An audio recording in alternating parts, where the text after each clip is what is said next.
Now, as a first principle, we should never forget that superannuation is your money. It's not the government's money, it's not the superannuation funds, it's your money. It's your money to deliver quality of life in your retirement. It's not a piggy bank for the government to tax and spend or to direct into priorities that they determine it should focus on. It is you foregoing your wages today for the future. And it is money that's taken from your wage without your choice. And we all agree to that social contract. Everyone supports that principle. However, what we are doing with superannuation is we are asking Australians to make decisions on their retirement plans today, to forego money today, that will impact them in 20 and 30 years' time. And we need to provide them with certainty when they make that decision, and that certainty is a key part of the superannuation social compact. And it's disappointing, Deputy Speaker, and unfortunate that the Albanese government has chosen not to provide that certainty for the Australian people. And when this policy was announced last year by the Treasurer and those opposite, there was a moment in question time that really summed up either the lack of understanding or the lack of care of the Prime Minister, the Treasurer and those opposite when it comes to people's superannuation. Because we on this side asked a question about a young person that would be impacted in 30 years and the percentage of Australians that would be impacted. And I remember it clearly. The reaction of those opposite was to laugh at that question, that important question, because if you are 20 years old today, if you are 30 years old today, the decisions we make in this House today will impact you at that time. And I appreciate and I understand, and I remember well my early 20s where you're not thinking about your superannuation, you're not thinking about the future. And that's our responsibility to make decisions today on behalf of the Australian people today and into the future. So for this government to laugh at young people's future in 30 years' time reflects poorly on them. And I hope the Prime Minister will take a moment to think about his behaviour, because quite often he's happy to laugh at those doing it tough and those that need their superannuation. And let's be clear, let's be very clear. This is a broken promise by this Prime Minister, by this Treasurer and by this government. And Australians are sick and tired of the Albanese Labor government continuing to tell Australians one thing and then do another. And it's just so clear that they have the wrong priorities and a strong track record and consistency. It's about the only thing they're consistent on, broken promises. The PM, when he was opposition leader, he talked the talk, but it's clear that he cannot deliver in government. He's all talk, no answers. Mr Albanese, the Prime Minister, was elected on a promise to reduce electricity bills by $275. Instead, electricity prices are soaring. The Prime Minister was elected on a promise to, and I quote, make life cheaper and easier. Instead, grocery prices are increasing, housing costs are rising, there's no end in sight for Labor's cost of living crisis. The Prime Minister was elected on a promise to honour the Coalition's Stage 3 income tax reforms that fought bracket creep for hard-working Australians. He told the Australian people, my word is my bond. My word is my bond, and then he broke his word and he broke his bond with the Australian people. The Prime Minister was elected on a promise to leave superannuation alone, explicitly ruling out changes to superannuation. Instead, now his broken promise on superannuation taxes mean that with soaring cost of living pressures, Australians will be worse off today and into the future. And at a time when Australians are struggling with high inflation, a GDP per capita recession, a record increase in interest rates, soaring energy prices, the message these super changes send is clear. Labor wants you to pay more. But it's not just another broken promise. It undermines confidence in our superannuation system. As I said previously, the long-term nature of superannuation savings means that confidence in the entire system is undermined when ad hoc changes are made and promises are broken. And Labor's changes to super and their failure to index these changes will punish young Australians. And it's those young Australians who will pay the price in their retirement. It's very much the two-card trick. They know that many young Australians, as I said previously, in their early 20s and 30s, aren't thinking about their superannuation. So they're happy to play around, not index this, knowing that they can get the tax revenue moving forward. But it's the reality that it's the young people of Australia who will be impacted in their future retirement by these changes and the decisions made today. Analysis from the Treasurer's own Treasury Department shows a 20-year-old today earning an average wage over their lifetime will pay higher taxes under this scheme. Analysis by the Tax Office and the census data reveal more than 2 million Australians under the age of 25 today will be slugged in their retirement with Labor's latest tax grab. And that's assuming that from now to their retirement there are no other tax grabs on superannuation from Labor. And given the Assistant Treasurer has called superannuation a honeypot, I think it's very likely, extremely likely, that there will be more changes and more tax grabs. And this is just the first step in this broken promise to continue to raid superannuation.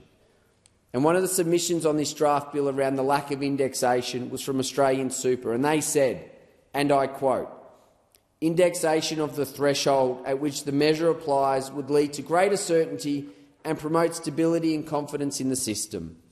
This is important given the long-term horizon of superannuation savings. This is important as members who are complying with the purpose of superannuation have a right to know how the earnings on their superannuation will be treated for tax purposes when it is compulsorily preserved. Thresholds in the superannuation system that relate to an individual's balance or their contribution are indexed. This includes the transfer balance cap, the concessional contributions cap and the non-concessional contributions cap. So there is no reason why this government couldn't index this, other than they want to bank some savings moving forward to continue their tax and spend budgetary agenda. But they're also throwing conventional tax wisdom out the window, because this change will tax unrealised capital gains, meaning that Australian retirees will face tax bills on money that they haven't even earned yet. They're going to tax you for money you haven't even earned. It's going to hit small business owners, farming families and self-managed super funds the hardest. And it's going to apply particularly to farmers. In its submission to the Treasury consultation on the exposure draft of the bill, the National Farmers Federation gave examples of how the proposed new tax would affect farmers who had placed family funds into a self-managed super fund and who use lease payments to the next generation as their retirement income. So let's be clear. In my community, we have many family farms. So one of those farms, many of them, have mum and dad who are now getting into their 70s and 80s and 90s, and they're retiring. And their children and their grandchildren want to work on the farm.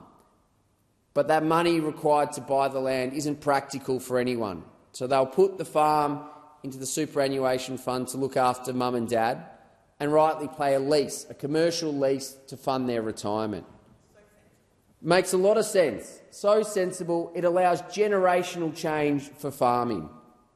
But what this decision is going to do, it's going to change the rules.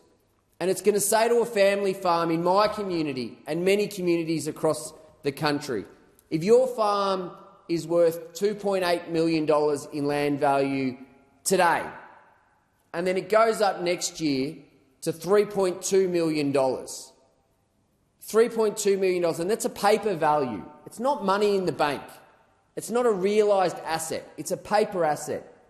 You're going to have to pay tax on that $3.2 million. But guess what? It's worse than that. If there's a drought and the value of land drops and it goes back to 2.8 or 2.9, anything under $3 million, you don't get that money back from the Albanese Labor government. You don't get that money back. So you've got to sell the asset to pay for this. And if it goes down, you don't get it back.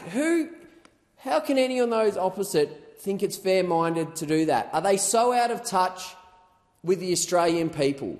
Are they so out of touch with how communities like mine, farming communities, operate, how small businesses operate? They're going to wave this through because they don't have the ability to analyse themselves decisions that the Treasurer and the Prime Minister tell them to. They just follow the line. But it's so frustrating because it's going to have a tangible impact on so many communities that are just doing their best to get by, just so the Prime Minister can bank a fake saving. Let's be honest, it's a fake saving, because what's going to happen is most of those people that are using this will just rearrange their tax arrangements to move it to another vehicle. So those that are really using this because they need to genuinely for their superannuation will be punished, and those that are taking advantage of the system, I'm sure some people are, they'll just work another way around this. But it's okay, because the Prime Minister and the Treasurer have banked their fake savings so they can talk about their surplus and pretend they're being responsible economic managers. But it's the impact on communities that makes me so angry. And it's another example. This government talks about consultation, but it's a sham. Every time it's a tick-box process. In their submissions to Treasury, several stakeholders criticised the taxation of unrealised gains. The Business Council of Australia, Chartered Accountants Australia and New Zealand, CPA Australia, Deloitte, EY, the Financial Services Council, the SMSF Association and the Tax Institute. Surely those opposite, I know there's economists in the room here, would know that taxing unrealised capital gains isn't practical, isn't worthwhile, but they are going to wave it through because they need their fake savings. Meanwhile, farmers in my community cop it in the neck because of this out-of-touch government. EY has summarised concerns that the taxation of unrealised gains will result in volatility issues, where fluctuations in the value of assets may not be able to be predicted as reliably as income from those assets. Liquidity issues, as I talked about. Individuals may be forced to dispose of liquid assets to cover the tax on earnings with transaction costs incurred.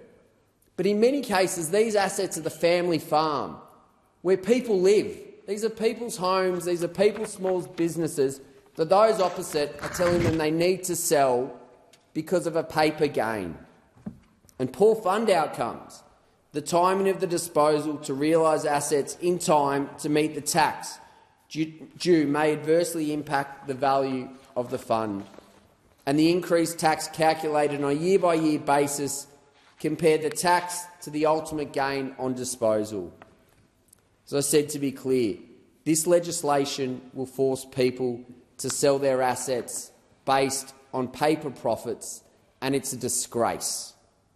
We talk about super and we talk about allowing people to retire. Well, this government are cutting the retirement out of farmers in my community, small business owners in my community. It's making their life harder.